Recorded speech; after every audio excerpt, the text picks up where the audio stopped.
آپ یہ کیا ماجرا ہے؟ یہاں تو کوئی اماں کو کچھ نہیں پوچھ رہا، ایسا لگتا ہے جیسے اماں کے خاندان والے اماں کو بھی پسند نہیں کرتے، خود سوچنے پڑے گی۔ میں نے ان سے کہا کہ ہاں واقعی آج تک کبھی کوئی شہر ہم سے ملنے کے لیے بھی نہیں آیا، یہاں آنے کے بعد تو لگتا ہے جیسے لوگوں کو مجھ سے کوئی واسطہ ہی نہیں ہے۔ ہم دونوں کچھ دیر تک کیوں باتیں کرتے رہے اور قدر کی وجہ سے نیند آ گئی۔ صبح فجر کی اذانوں پر شور شرابہ تھا اور پتہ چلا کہ اس حویلی میں فجر میری صبح ہو جاتی ہے، بلکہ حویلی کیا سارے گاؤں میں صبح ہو جاتی ہے۔ اپنی نماز پڑھ کر کپڑے نکلے، حویلی کا جائزہ لینے لگے تھے۔ حویلی بہت ہی بڑی اور خوبصورت تھی، بہت سارے ملازمین تھے، کسی چیز کی کوئی کمی نہیں تھی۔ پھر ہم اپنی اماں کے کمرے میں پہنچے تو وہ خاموشی سے کونے میں بیٹھی تھی۔ ہم دونوں کو اپنے پاس بلا کے کہنے لگی زیادہ کسی سے میل جول بڑھانے کی ضرورت نہیں ہے، بس ایک دن کی بات ہے، ہم کل ہی واپس کے لیے نکل جائیں گے، یہاں رہنا بھی مناسب نہیں۔ اماں کی بات پر میں نے حیرت سے پوچھا کہ آپ پہلی باتیں کیوں کر رہے ہیں؟ یہ ہمارا گاؤں ہے، ہمیں یہاں کیا پریشانی ہو سکتی ہے؟ ابا ہمیں ایک ہفتے کا کہہ کر لائے ہیں، جب بھی واپس جانے کی بات کریں گے تو اللہ مجھ سے ہوں گے۔ اماں کہنے لگی ان لوگوں نے تمہاری اماں کو جال میں پھنسا لیا ہے، میں اچھی طرح جانتی ہوں، ہمیں یہاں لانے کے پیچھے تمہارے باپ کا کوئی نہ کوئی مقصد ضرور ہے، مجھے ڈر ہے کہ کہیں تم لوگوں کے ساتھ کچھ غلط نہ ہو جائے، بس اس لیے میں یہاں آنا ہی نہیں چاہتی تھی۔ اماں کی باتیں میری اور شاہین کی سمجھ سے باہر تھی، ہم دونوں بغیر سے اماں کو دیکھ رہے تھے۔ پھر شام کے وقت ہمیں پتہ چل گیا کہ اماں اور ہمارے درمیان کیا مسئلہ تھا۔ ہمیں بتایا گیا کہ اماں اور ابا نے شادی کی تھی، اماں دوسرے گاؤں کے بیٹی تھی، اس لیے دونوں گاؤں میں حالات خراب ہو گئے، کشیدگی بڑھ گئی۔ پھر اماں ابا کو لے کر شہر بھاگ گئی، یہاں ہر گزرے کے دن ساتھ حالات پہلے سے بھی خراب ہو گئے، اس لیے میں دنیا والوں کو کیا سارے گاؤں والے میری اماں کو پسند نہیں کرتے تھے، کیونکہ خون کی وجہ سے بہت سے مسجدیں مسائل پر تھیں اور بڑے بڑے جھگڑے کھڑے ہونے کی وجہ سے بہت سے گاؤں والے اپنی جانوں سے ہاتھ دھو بیٹھے تھے۔ ہم دونوں بہنوں کے لیے یہ بات بہت ہی حیران تھی۔ اماں اور ابا کی پسند کی شادی ہے، کیوں بظاہر ایسا کچھ بھی دکھائی نہیں دے دیتا۔ کچھ دیر آنکھوں کے ساتھ وقت گزرنے لگا، واپس اپنے کمرے میں جانے کے لیے باہر نکلے تو میں نے مردانہ بیٹھک کی طرف مردوں کو جاتے دیکھا، میں چونک گئی۔ اس لڑکے پر میری نظر ٹھہر سی گئی، کوئی 25-26 سال کا جوان تھا جو بہت ہی خوبصورت اور مردانہ وجاہت سے بھرپور تھا۔ میں نے شہر میں کبھی ایسی لمبی نہیں دیکھی تھی جو کسی قدر خوبصورت مردانہ وجاہت کے مالک ہے۔ وجہ تھی کہ میں چونکی، پھر اس لڑکے نے بھی بیٹھک کے اندر جانے سے پہلے ایک سرسری سے نظر مجھے دیکھا اور مجھے دیکھ کر وہ ٹھٹک گیا۔ میں شرمندہ ہو کے فوراً کپڑوں میں بھاگ گئی۔ یہ بات کسی بھی حویلی کے مرد کو پتہ چلی تو شاید اچھا نہیں ہوتا، کیونکہ یہاں عورت سب کو بڑی اہمیت حاصل تھی۔ میرا دل بہت تیزی سے دھڑک رہا تھا، جیسے میری کوئی چوری پکڑی گئی۔ اندر میں بار بار وہی شخص آ رہا تھا اور میں خاموشی بستر پہ بیٹھی تھی۔ ایسے کافی دیر گزر گئی، میں بس اسے سوچتے چلے جا رہی تھی۔ گھنٹے بعد حویلی میں ایک زور شدہ موٹر اپنی ماں کی چیختی چلاتی آواز سن کر میں گھبرا گئی۔ ویسے ہی میں کمرے سے باہر نکلی تو میں نے دیکھا کہ ہمارے خاندان کے سارے بڑے موجود تھے اور میری اماں ان سب کے سامنے کھڑی کسی بات پر زور زور سے لڑائی کر رہی تھی، جبکہ اماں ابا کو خاموش کرنے کی کوشش کر رہے تھے۔ ابا غصے سے کہہ رہے تھے کہ میری بیٹیاں میری ذمہ داری ہیں، ان کے فیصلے میں خود کروں گا، اس لیے مجھے تمہاری اجازت کی ضرورت نہیں ہے۔ اماں پھر بھی خاموش نہیں تھی، بلکہ ابا سے کہہ رہی تھی کہ میں اچھی طرح جانتی ہوں تم یہاں میں بلا وجہ نہیں لائے ہو، میں اپنی بیٹی کی زندگی برباد نہیں ہونے دوں گی۔ ان دونوں کے درمیان ہونے والے اس جھگڑے نے میرے حسان خطا کر دیا، اور پھر جس بات میں وہ جھڑائے ہوئے اس جھگڑے کی وجہ تھی، یہ جھگڑا شاید میری اور میری بہن کی وجہ سے ہو رہا تھا، لیکن کس بات سے میں بالکل غافل تھی۔ میں پردے کے پیچھے کھڑی تھی۔ جب میں نے میرے باپ کی نظر کچھ بھی پڑی تو کہنے لگی مہین، یہاں ان کی آواز ایسی گرج تھی کہ میں ٹرانس کیفیت میں قدم بڑھاتے تک پہنچ گئی۔ کہنے لگی میرے کسی فیصلے پر کوئی اعتراض ہوگا؟ میں نے کہا نہیں، مجھے آپ کے فیصلے پر کوئی اعتراض نہیں ہوگا۔ میری آنکھوں سے آنسو بہنے لگے، میں نے انکار میں سر ہلایا تو اماں سے کہنے لگی دیکھ لو تمہاری بیٹی کو کوئی اعتراض نہیں۔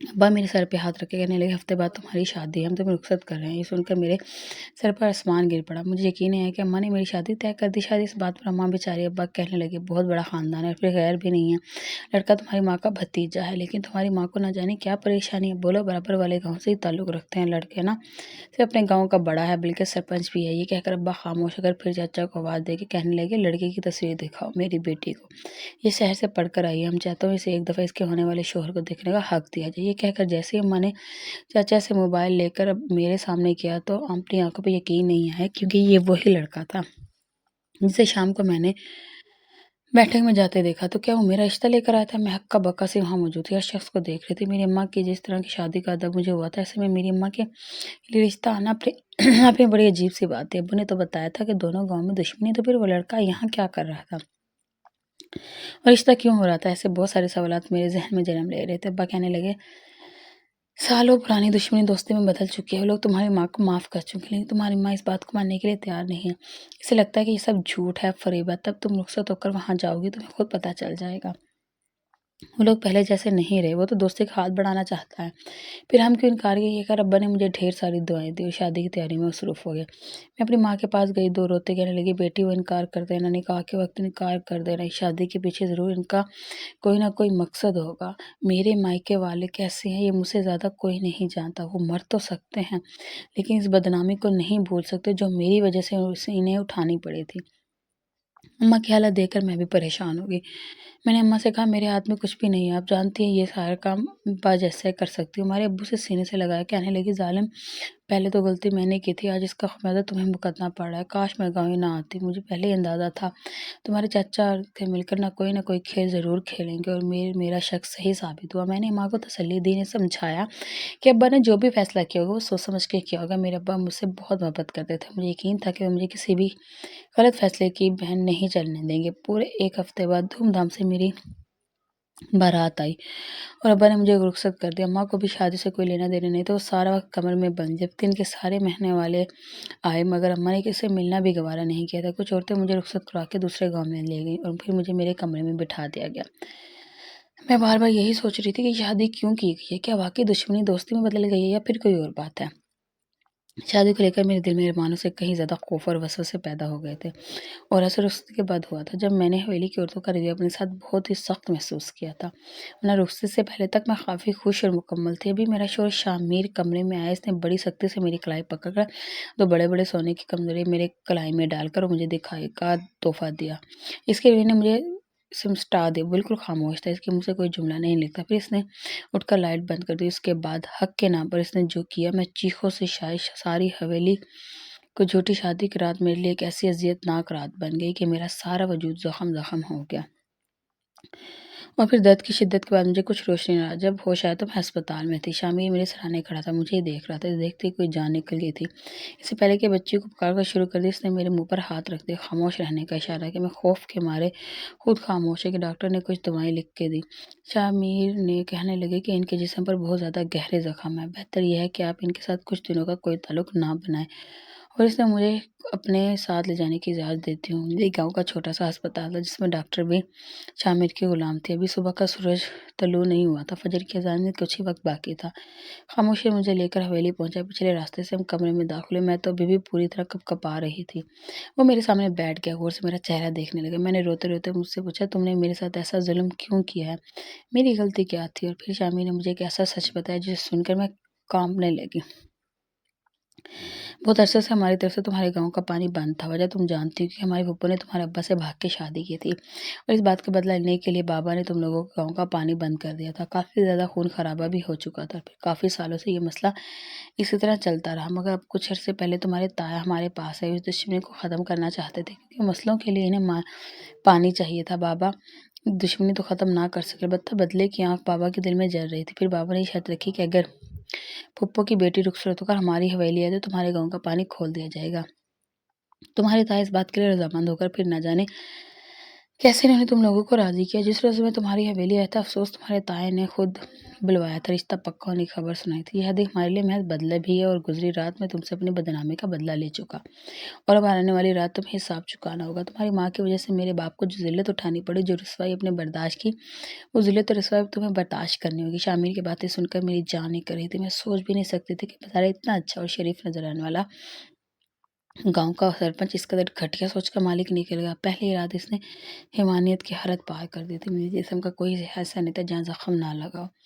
شامیر نے مجھے سختی سے کہا اگر میں نے اپنے گھر والوں کو کوئی بات بتائی تو نئی سرے سے خون خرابہ شروع ہو جائے گا، نہ صرف دوبارہ سے ہمارے گاؤں کا پانی بند کر دیا جائے گا بلکہ اس سے بھی بڑا جھگڑا کھڑا ہوگا۔ اس لیے میں خاموش رہی، ساری زندگی اس کے دیے ہوئے زخموں کو سہتی رہوں۔ اگلے دن میری اماں مجھ سے ملنے کے لیے آئے، ایام کے مطابق مجھے ساتھ لے جانے کی بات کی تو گھر والوں نے منع کر دیا، انہوں نے بابا کو بھی منع کر دیا، کہنے لگے اب ہم دوبارہ اپنی بیٹی کو کبھی آپ کے گاؤں آنے کی اجازت نہیں دے سکتے۔ یہ سن کر ابا تک رہ گئے کیونکہ ابا کو بھی اس بات کا جب علم نہیں تھا کہ تایا والے کیا کھیل کھیلا ہے۔ گاؤں کا پانی کھلوانے کے لیے انہوں نے میری زندگی کو داؤ پر لگایا تھا، اور میرے ابا کو اس بارے میں خبر نہیں ہونے دی کہ بابا یعنی میرے باپ کو کہنے لگے کہ جس طرح ساری زندگی ہم اپنی بہن کی شکل دیکھنے کے لیے تڑپتے ہیں اور جو ذلت ہم نے برداشت کیا وہ تمہاری جھولی میں تڑپنا بہت کوشش کے باوجود بھی ابا مجھے اپنے ساتھ نہیں لے جا سکے، تنہا ہی واپس چلے گئے۔ میرا رو رو کے برا حال تھا، آنے والے کچھ دن ایسے ہی اذیت ناک گزرے۔ اس پا کر میں حویلی سے دبے پاؤں نکل گئی۔ ان لوگوں کو شاید اندازہ نہیں تھا کہ میں اس طرح فرار ہو جاؤں گی۔ میں نے خاموشی سے بھاگنا مناسب سمجھا، پھر میں سیدھا شہر کے لیے ٹرین میں بیٹھ گئی۔ میں نے اپنے گاؤں کا رخ بھی نہیں کیا تھا کیونکہ اس طرح میں پکڑی جاتی ہوں۔ ان لوگوں کو خبر ہونے سے پہلے ٹرین روانہ ہو گئی۔ جب بھی شہر پہنچی تو میرے والدین شہر والے گھر میں ہی موجود تھے۔ میری ماں مجھے دیکھ کر گلے لگ گئی، خوب روئی۔ ابا کا حال بھی کچھ ٹھیک نہیں تھا۔ وہ میرے قدموں میں بیٹھ کے کہنے لگے، مجھے نہیں معلوم تھا میرا سگا بھائی میرے ساتھ دھوکہ کرے گا۔ اس نے مجھے یہی کہا تھا کہ اب دونوں گاؤں کے درمیان دوستی ہو گئی۔ میں بھی سالوں کے جھگڑے سے تھک گیا تھا، اس لیے میں چاہتا تھا کہ اب حالات ٹھیک ہو جائیں، لیکن مجھے نہیں معلوم تھا کہ یہ سب کچھ اس نے صرف اپنی فصلوں کی خاطر کیا تھا۔ میں نے اپنے سے کہا کہ میں مزید اس درندے کے ساتھ نہیں رہ سکتی۔ شامیر نے ہر رات مجھے پوچھ ڈالا تھا۔ ابا نے غلط خلا کے کاغذات اور شامیر کے بھیجنے سے پہلے پولیس سے بھی رابطہ کیا تاکہ شامیر میں ہراساں نہ کر سکے۔ ابا کے شہر میں کافی تعلقات تھے۔ ابا نے سب کو استعمال کرتے ہوئے میری اور شامیر کی طلاق کروا دی تھی۔ آج بھی اپنے اماں کے گھر میں ہوں، گریجویشن کی تعلیم حاصل کر رہی ہوں۔ جو کچھ بھی مجھ پہ بیتا میں سے ایک بہنا خواب سمجھ کر بھول جانا چاہتی ہوں، لیکن کبھی کبھی ماضی کے کچھ لمحے دوبارہ میری آنکھوں کے سامنے آتے تو میری جان نکل جاتی ہے۔ ابا نے کبھی دوبارہ پلٹ کر گاؤں کا رخ نہیں کیا۔ مجھے تایا نے کئی دفعہ بات کرنے کی کوشش کی کہ ان کی فصلوں کا پانی پھر بند کر چکا تھا، لیکن ابا کو مجھے کوئی سروکار نہیں تھا۔ ابا ان کے بہکاوے میں ایک بار الگ فیصلہ کر چکے تھے، اب دوبارہ کوئی غلطی نہیں کرنا چاہتے تھے۔ آج سب کچھ ٹھیک ہو گیا، لیکن کہیں نہ کہیں میرے دل میں ایک قسم باقی ہے، کاش میں شامیر دشمنی کو بھلا کے مجھے دل سے قبول کرتا اور ہمیشہ کے لیے یہ دشمنی دوستی اور رشتہ داری بھی بدل جاتی، سب کچھ ٹھیک ہو جاتا۔ اگر وہ اپنا دل بڑا کرتا، صحیح فیصلہ کرتا تو بہت سی زندگیاں بھی دونوں گاؤں کے بیچ کشیدگی میں گاؤں کے لوگوں کی زندگی کو مشکل بنا رکھا ہے، اور میں جو شاید نظر میں شامیر کو اپنا دل نہیں بیٹھی تھی، آج بھی ایک ہی دیکھی آگ میں جل رہی ہوں۔ اگر آپ کو میری کہانی اچھی لگی تو میرے چینل کو سبسکرائب کریں، ویڈیو کو لائک اور شیئر کریں، بیل آئیکن کے بٹن کو دبانا نہ بھولیں تاکہ نیو آنے والی ویڈیو کی نوٹیفیکیشن آپ کو سب سے پہلے مل سکے۔ جزاک اللہ خیر۔ پلیز مجھے سپورٹ کریں، مجھے آپ لوگوں کے سپورٹ کی بہت ضرورت ہے۔ بہت بہت شکریہ۔